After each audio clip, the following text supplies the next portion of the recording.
Assalamualaikum warahmatullahi wabarakatuh. Semoga kebaikan selalu mengiringi kita semua. Amin, amin, ya rabbal alamin. Suatu hari, Abu Nawas berbincang dengan kawan-kawannya tentang bahaya fitnah. Ia berkata, fitnah lebih kejam daripada pembunuhan. Salah satu kawannya bertanya, "Wahai Abu Nawas, bukankah fitnah hanya dilakukan dengan mulut dan tidak mengakibatkan cacat atau luka, sedangkan pembunuhan menghilangkan nyawa seseorang? Mengapa fitnah lebih kejam dari pembunuhan?" Abu Nawas tersenyum lalu berkata, "Semua itu karena dampak yang ditimbulkan oleh fitnah sangatlah besar, bahkan bisa mengakibatkan peperangan." Kawan-kawannya semakin penasaran. "Bisakah kau buktikan ucapanmu? Aku sendiri belum pernah mendengar kisah tentang bahayanya fitnah," tanya salah satu dari mereka. Abu Nawas lalu menceritakan sebuah kisah tentang saudagar kaya yang membeli seorang budak yang suka menebar fitnah. Budak itu menghasut istri saudagar bahwa suaminya ingin menikahi wanita lain. Kemudian ia menghasut saudagar bahwa istrinya berselingkuh dan ingin membunuhnya. Akibat fitnah tersebut, saudagar membunuh istrinya, lalu keluarga istrinya membalas dengan membunuh saudagar, dan akhirnya peperangan pun terjadi antara dua keluarga. Itulah mengapa fitnah lebih kejam daripada pembunuhan. Ia tidak hanya menghancurkan satu nyawa, tetapi juga bisa menghancurkan kehidupan banyak orang, kata Abu Nawas sambil menutup ceritanya. Kisah selanjutnya, karpet terbang untuk Baginda Raja. Baginda Raja selalu mencari cara untuk menguji kecerdikan Abu Nawas. Suatu hari ia membaca kisah Aladin yang memiliki karpet terbang. Terinspirasi dari dongeng itu, ia memerintahkan Abu Nawas untuk membawakan karpet ajaib yang bisa terbang. Abu Nawas pun berpikir keras untuk mencari cara agar bisa lolos dari tugas ini. Pada akhirnya, ia datang ke istana dengan membawa selembar karpet yang telah dipotong ujungnya. "Baginda, inilah karpet terbang yang Paduka minta," kata Abu Nawas. Baginda pun duduk di atas karpet itu, tetapi karpet tidak kunjung terbang. "Abu Nawas, kenapa karpet ini tidak terbang?" bentak Baginda. Abu Nawas berpura-pura memeriksa karpet tersebut, lalu berkata, "Oh, ternyata karpet ini tidak bisa terbang karena ada bagian yang telah terpotong. Bagaimana mungkin karpet yang tidak utuh bisa terbang?" Baginda terdiam, lalu bertanya, "Kalau begitu, bagaimana cara memperbaikinya?" Abu Nawas tersenyum dan menjawab, "Maaf Baginda, tugas saya hanya membawa karpet ajaib, bukan memperbaikinya." Baginda pun terpaksa mengakui kecerdikan Abu Nawas dan tidak bisa lagi memaksanya. Kisah selanjutnya, menangkap babi ngepet. Pada suatu malam, Abu Nawas mendengar bahwa babi ngepet sedang meresahkan warga. Ia pun berinisiatif menangkapnya.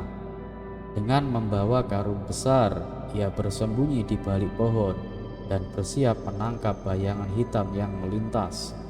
Tak lama kemudian, ia melihat sosok bayangan dan segera menangkapnya. Keesokan paginya, warga berkumpul untuk melihat hasil tangkapan Abu Nawas. Namun, ketika karung itu dibuka, yang keluar bukan babi ngepet, melainkan Pak RT yang kebingungan. "Pak RT, kenapa Bapak ada di dalam karung? Tanya Abu Nawas kaget. Pak RT tertawa. Kamu kira aku babi ngepet? Aku hanya mencari makanan di dapur tadi malam. Warga yang melihat kejadian itu pun tertawa terbahak-bahak. Abu Nawas hanya bisa tersenyum malu, menyadari bahwa misinya justru berakhir dengan kejadian lucu. Kisah-kisah Abu Nawas selalu penuh dengan kebijaksanaan dan kecerdikan.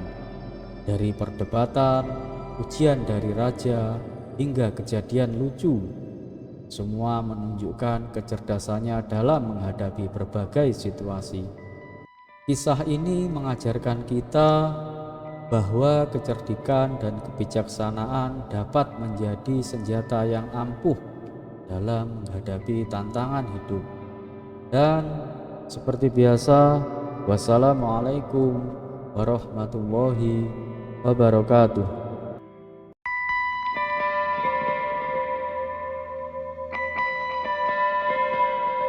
Assalamualaikum warahmatullahi wabarakatuh. Semoga kebaikan selalu mengiringi kita semua. Amin, amin, ya Rabbal Alamin. Di sebuah warung kopi yang sederhana, Abu Jahil duduk bersama beberapa temannya sambil memegang selembar peta besar. Matanya berbinar penuh semangat. Sementara orang-orang di sekitarnya terlihat kebingungan. Saudara-saudaraku, seru Abu Jahil sambil mengangkat peta ke udara. Aku yakin bahwa bumi ini datar. Lihat saja peta ini, tidak ada yang bulat di sini. Semua datar seperti roti pipih. Orang-orang pun mulai berbisik. Ada yang setuju, ada pula yang menahan tawa.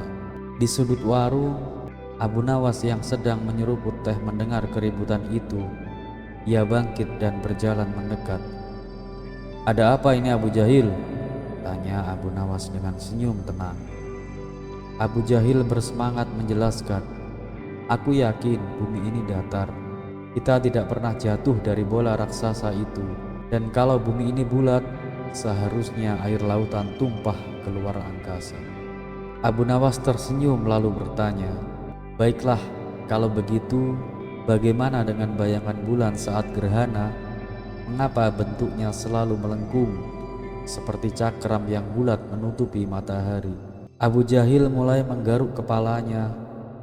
Mungkin itu karena ada sesuatu yang lain di langit, katanya ragu-ragu. Abu Nawas tersenyum lebih lebar. Jadi menurutmu ada benda misterius di langit yang bentuknya bulat? Kenapa bukan bumi ini sendiri yang bulat? Orang-orang di warung pun mulai tertawa kecil. Abu Jahil merasa terbojok, tetapi ia tetap mencoba berargumen.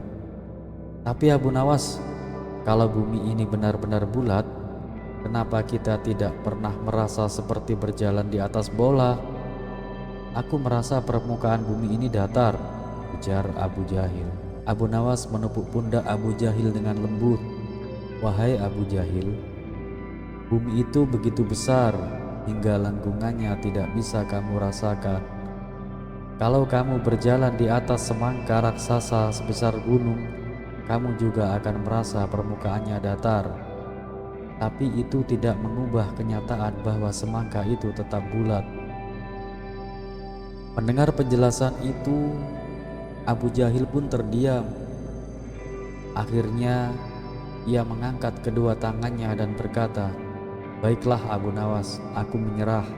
Kamu memang terlalu cerdik. Abu Nawas tertawa dan berkata, tidak perlu menyerah Abu Jahil. Ilmu itu seperti perjalanan panjang. Teruslah belajar dan jangan malu untuk bertanya. Tapi ingat, pastikan argumenmu sekuat gravitasi, bukan seperti debu yang ditiup angin. Semua orang di warung pun tertawa, dan akhirnya Abu Jahil ikut tertawa bersama mereka. Meskipun kalah debat, ia merasa mendapatkan pelajaran berharga dari Abu Nawas. Kisah selanjutnya. Suatu pagi yang cerah, Abu Jahil datang ke rumah Abu Nawas dengan wajah yang penuh kebingungan. Kali ini, ia membawa sebuah buku tebal bergambar monyet, manusia purba, dan monyet modern di sampulnya. "Abu Nawas," serunya dengan suara lantang, "aku ingin bertanya sesuatu yang sangat penting." Abu Nawas yang sedang menyirami tanaman di halaman menoleh dengan senyum kecil. "Ada apa, Abu Jahil? Wajahmu seperti orang yang baru melihat hantu di siang bolong." Abu Jahil menepuk-nepuk buku yang dibawanya. "Aku baru saja membaca buku ini, Abu Nawas. Di dalamnya tertulis bahwa manusia berasal dari monyet. Apa menurutmu itu benar?" Abu Nawas tertawa kecil lalu mengusap janggutnya. "Ah, pertanyaanmu menarik sekali. Tapi sebelum aku jawab, katakan dulu, kenapa kamu tertarik dengan hal itu? Jangan-jangan kamu merasa seperti monyet purba?" Abu Jahil merengut. "Bukan begitu. Aku hanya penasaran. Kalau benar manusia berasal dari monyet, kenapa masih banyak monyet di dunia ini? Kenapa mereka tidak semua berubah menjadi manusia?" Abu Nawas tertawa lebih keras. "Itu pertanyaan bagus, Abu Jahil. Baiklah, mari kita pikirkan bersama. Jika kamu menanam biji mangga, apa yang akan tumbuh? Pohon mangga atau pohon apel?" "Tentu saja pohon mangga," jawab Abu Jahil. "Nah, begitu juga dengan evolusi. Evolusi bukan berarti semua monyet berubah menjadi manusia. Mereka hanya memiliki nenek moyang yang sama di masa lalu. Seperti pohon mangga ini berasal dari satu biji, tetapi cabangnya bisa berbeda-beda." Abu Jahil menggaruk kepalanya. "Jadi maksudmu manusia dan monyet itu seperti cabang yang berbeda dari pohon yang sama?" Abu Nawas mengangguk. "Tepat sekali. Tapi ingat, ini adalah teori ilmiah, bukan dalil agama. Dalam agama, manusia pertama adalah Nabi Adam yang diciptakan langsung oleh Allah. Jadi, jika kamu bertanya apakah manusia berasal dari monyet, jawabannya tergantung pada sudut pandangmu, ilmu pengetahuan atau agama." Abu Jahil semakin bingung. "Jadi mana yang benar, Abu Nawas? Ilmu pengetahuan atau agama?" Abu Nawas pun tersenyum bijak. "Wahai Abu Jahil, kebenaran itu seperti koin dengan dua sisi. Kadang ilmu pengetahuan membantu kita memahami ciptaan Tuhan, dan agama membantu kita memahami tujuan hidup. Jangan berpikir bahwa keduanya harus saling bertentangan. Sebaliknya, gunakan keduanya untuk menjadi manusia yang lebih baik." Abu Jahil terdiam sejenak, lalu berkata, "Tapi kenapa aku masih merasa mirip monyet? Apakah ini karena wajahku?" Abu Nawas tertawa terbahak-bahak hingga hampir jatuh dari bangku. Abu Jahil, itu bukan karena evolusi. Itu karena kamu terlalu sering memanjat pohon untuk mencuri mangga di kebun tetangga." Mendengar itu, Abu Jahil pun tersipu malu dan akhirnya ikut tertawa bersama Abu Nawas. Dan begitulah sahabat kisah kali ini. Wassalamualaikum warahmatullahi wabarakatuh. Assalamualaikum warahmatullahi wabarakatuh. Bukan Abu Nawas namanya jika tidak bisa menjawab dan memecahkan teka-teki yang sulit. Di masa Raja Harun al-Rasyid, ia dikenal sebagai penyair yang cerdas, penuh humor, sekaligus religius. Suatu hari kota Baghdad dikemparkan oleh orang asing yang menantang keberadaan Tuhan. Tidak ada yang bisa membantahnya, sampai Abu Nawas turun tangan. Bagaimanakah kisahnya?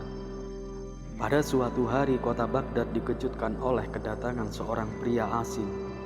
Ia berjalan di pasar sambil mengumumkan keyakinannya. "Aku tidak percaya adanya Tuhan. Jika Tuhan memang ada, buktikan dengan logika." Warga yang mendengar ucapannya mulai gaduh. Sebagian mencoba membantahnya, tapi orang asing itu selalu punya jawaban yang membuat mereka terdiam. Berita ini pun sampai ke telinga Raja Harun al-Rasyid. Mengetahui kegaduhan yang terjadi, sang raja memerintahkan pengawalnya untuk membawa orang asing itu ke istana. Di hadapan raja, orang asing itu tetap menantang. "Apa tujuanmu membuat kegaduhan di negeriku?" Tanya sang raja. "Aku hanya ingin jawaban. Orang-orang Islam mengatakan bahwa dunia dan seisinya diciptakan oleh Tuhan. Jika begitu, siapakah yang menciptakan Tuhan?" Tanya orang asing itu dengan sombong. Raja Harun al-Rasyid sebenarnya bisa saja menjawab berdasarkan dalil agama.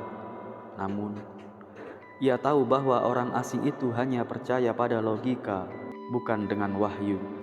Saat raja masih berpikir, seorang menteri berbisik kepadanya, "Paduka, jika soal logika, serahkan saja pada Abu Nawas. Dia pasti bisa memberikan jawaban yang membuat orang ini takluk." Raja pun tersenyum dan segera memanggil Abu Nawas ke istana. Tak lama kemudian Abu Nawas tiba di istana.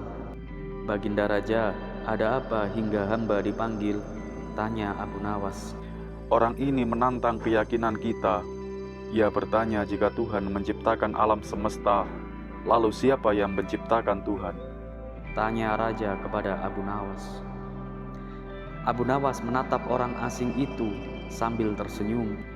Ia duduk tepat di hadapan lawannya dan berkata, "Baiklah, silahkan ajukan pertanyaanmu."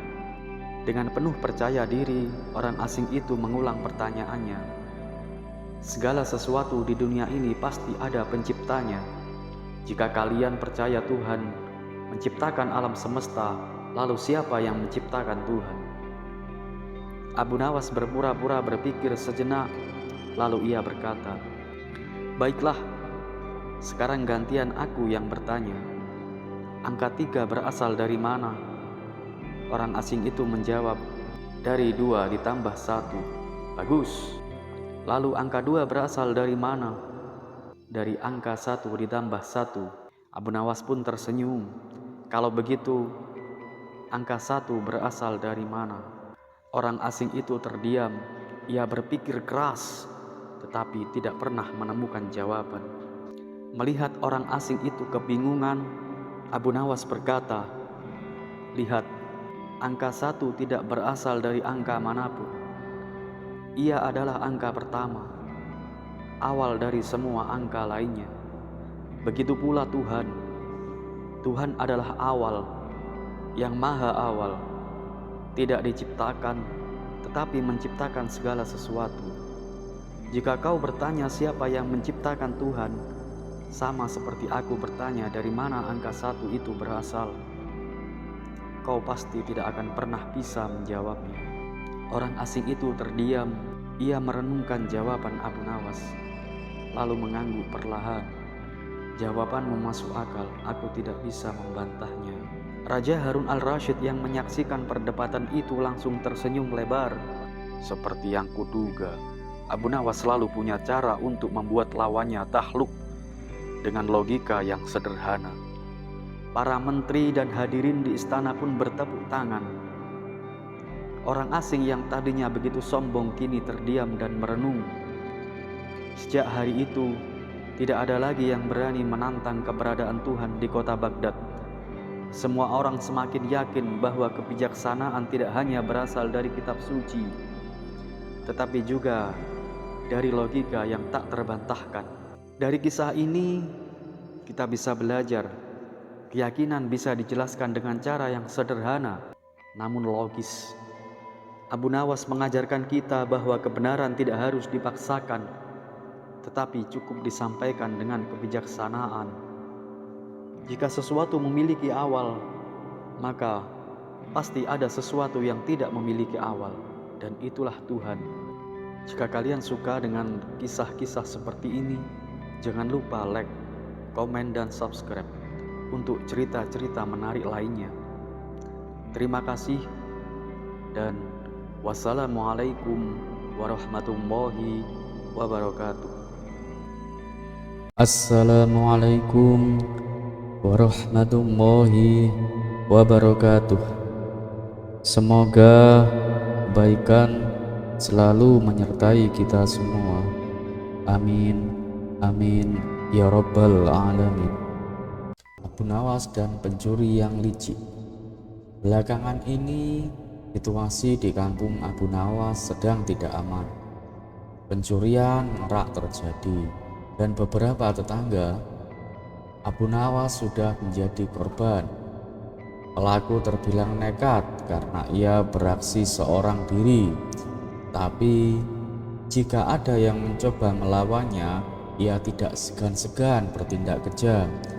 Warga menjadi sangat resah dan meminta bantuan ke istana agar kampung mereka dijaga. Baginda Raja pun mengirimkan puluhan prajurit untuk menjaga keamanan. Beberapa prajurit ditempatkan di area rawan pencurian, sementara yang lainnya bertugas berpatroli berkeliling kampung. Namun, pencuri yang cerdik ini tetap mampu menyelinap tanpa ketahuan. Kali ini sasarannya adalah rumah Abu Nawas. Saat tengah malam tiba, pencuri itu memanjat atap rumah Abu Nawas. Sang istri yang masih terjaga menyadari kehadiran tamu tak diundang tersebut dan segera membangunkan suaminya. "Wahai suamiku, di atap rumah kita ada seorang pencuri," bisiknya panik. Abu Nawas terkejut dan segera bangun. Ia berpikir cepat, sebab jika ia melawan secara langsung, mereka bisa celaka. Namun, ide cemerlang pun muncul dalam benaknya. "Turuti saja perintahku," kata Abu Nawas kepada istrinya. Dengan suara lantang, sang istri berkata, "Wahai suamiku, apakah di dalam karung ini semua berisi uang? Dari mana kau mendapatkan uang sebanyak ini?" Abu Nawas menjawab, "Mengapa kau membangunkanku hanya untuk menanyakan itu?" Sang istri melanjutkan, "Aku penasaran, dari mana asal uang sebanyak ini?" Abu Nawas kemudian berkata, "Dulu semasa muda aku adalah seorang perampok. Uang ini adalah hasil rampokanku." "Aku tidak percaya, pasti bohong," istrinya. "Wahai istriku, jika kau tahu rahasianya, pasti kau akan percaya," ujar Abu Nawas. "Ceritakanlah padaku, aku sungguh ingin tahu," desaknya. "Baiklah, aku akan memberitahumu, tapi kau harus janji tidak bilang siapapun." "Aku janji suamiku," balas istrinya. Abu Nawas pun berkata, "Saat itu sebelum merampok, aku memanjat atap rumah targetku. Jika bulan belum muncul, aku menunggu." "Untuk apa menunggu bulan?" tanya istrinya berpura-pura penasaran. "Disinilah rahasianya. Jika bulan sudah muncul, aku mengucapkan mantra abrakadabra 3 kali, lalu aku melompat dari atap. Cahaya bulan akan membuatku melayang perlahan hingga mendarat dengan aman di tanah. Dengan cara ini, aku bisa masuk ke rumah orang tanpa terlihat dan mencuri tanpa ketahuan," jelas Abu Nawas. Sementara itu, pencuri yang berada di atap mendengar dengan penuh antusias. Ia berpikir, "Sungguh luar biasa ilmu Abu Nawas. Malam ini juga aku akan mencobanya." Saat bulan bersinar terang, ia mengucapkan mantranya abrakadabra 3 kali, lalu melompat dari atap. Namun bukannya melayang, ia jatuh dengan keras ke tanah.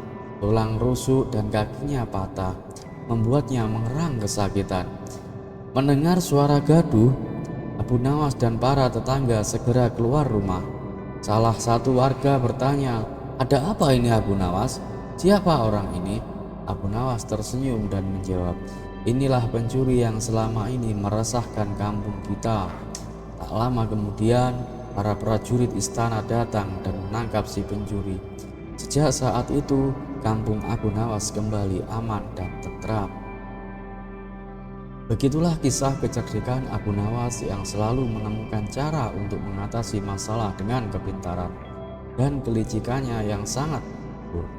Tak hanya mengundang tawa, tapi juga memberikan pelajaran-pelajaran yang berharga tentang kebijaksanaan dan kecerdikan dalam menghadapi tantangan hidup. Kisah selanjutnya, Abu Nawas dan teka-teki yang mustahil. Pada suatu hari, Baginda Raja menghadapi sebuah masalah yang pelik. Seorang utusan dari negeri jauh datang membawa sebuah teka-teki yang diklaim tidak bisa dijawab oleh siapapun di dunia ini. Jika raja berhasil menjawabnya, negerinya akan mendapatkan emas dalam jumlah yang sangat besar. Namun, jika gagal, negeri raja harus menyerahkan 1000 ekor kuda sebagai tanda kekalahan. Baginda Raja yang merasa cemas dan segera memanggil para penasehatnya termasuk Abu Nawas.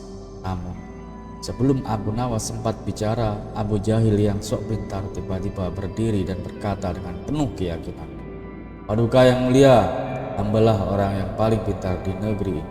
Biarkan hamba yang menjawab."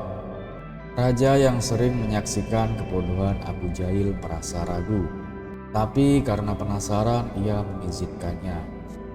Utusan negeri jauh itu kemudian berkata, "Jika engkau bisa menjawab satu pertanyaan dengan benar dan satu lagi dengan salah, maka negerimu menang.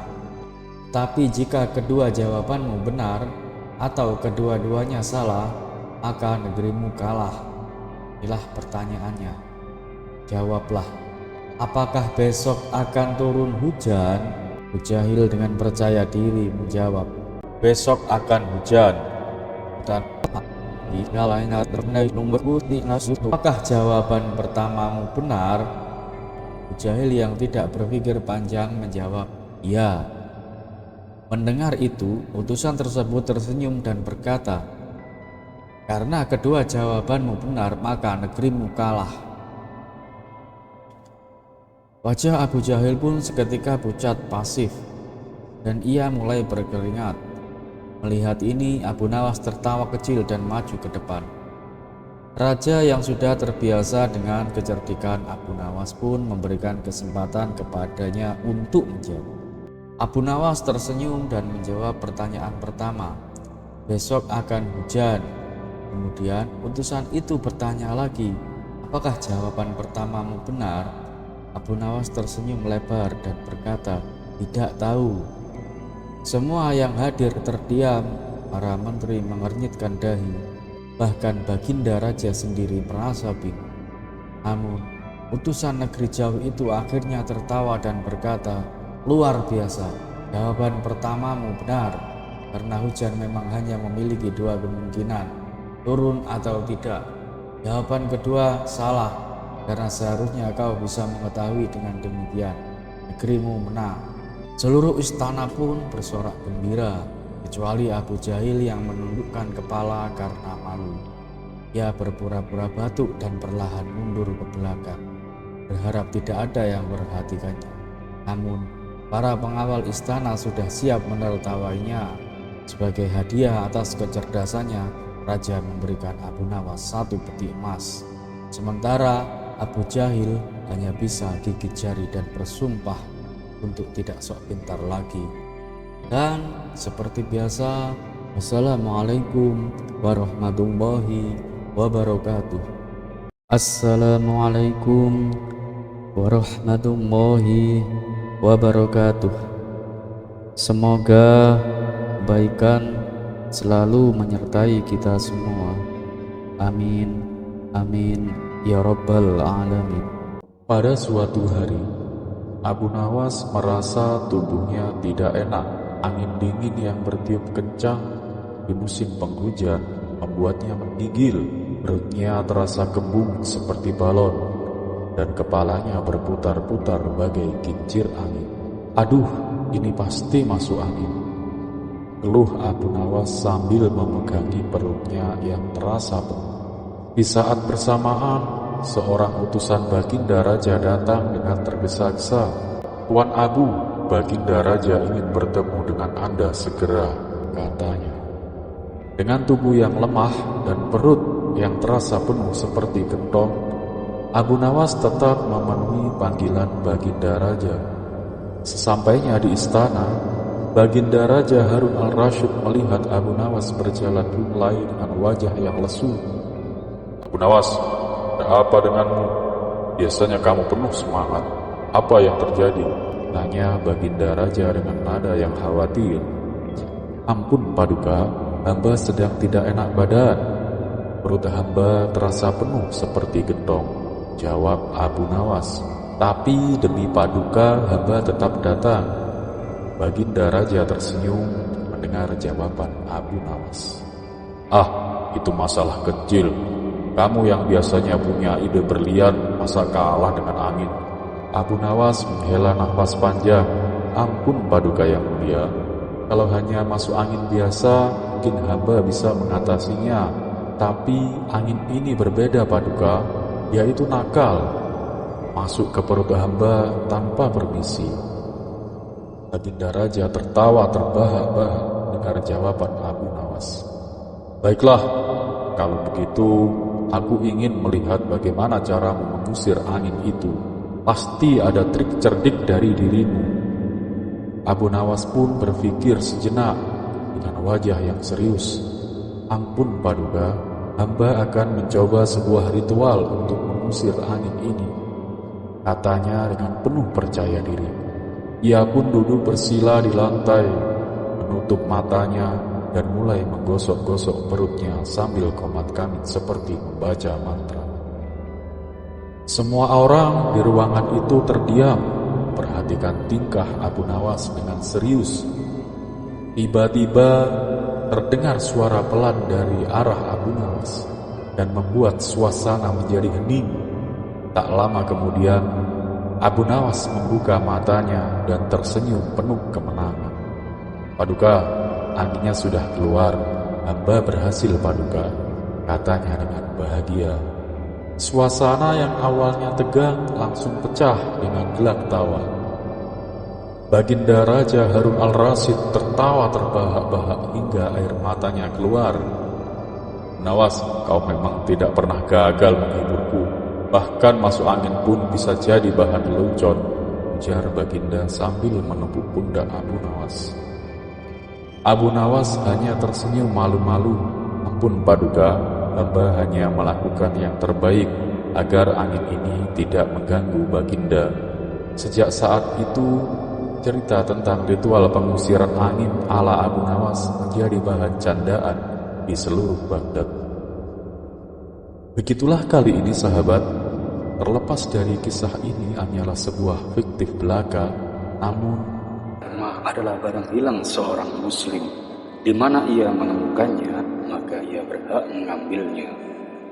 Dan satu yang harus selalu kita tahu, bahwa Allah Subhanahu wa Ta'ala tidak pernah menjanjikan bahwa langit itu selalu biru, bunga selalu mekar, dan matahari selalu bersinar. Tapi ketahuilah bahwa Dia selalu memberi pelangi di setiap badai, senyum di setiap air mata, berkah di setiap cobaan, dan jawaban di setiap doa. Dan wassalamualaikum warahmatullahi wabarakatuh.